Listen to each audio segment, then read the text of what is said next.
We have covered so far the second law of thermodynamics from a conceptual point of view. This gave us very interesting information regarding our limitations in terms of the design of heat engines and refrigeration cycles.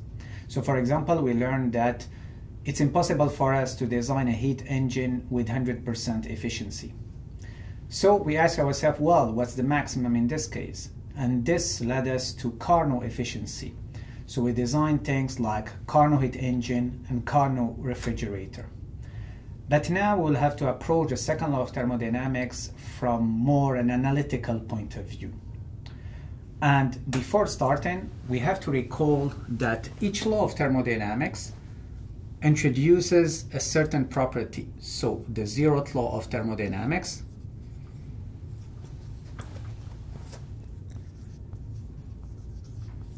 introduced a property that we called temperature.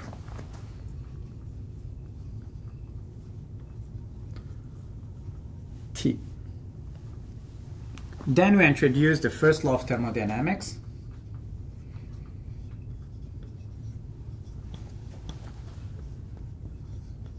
and this one introduced the concept of energy.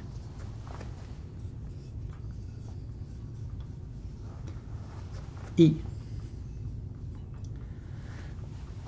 So it has to be the same with the second law of thermodynamics, and the second law of thermodynamics has to introduce a new property, and this property will have as a mandate to measure the deviations from the second law of thermodynamics.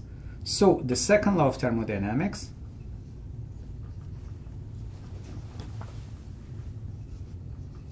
will introduce a new property, and this property is called entropy.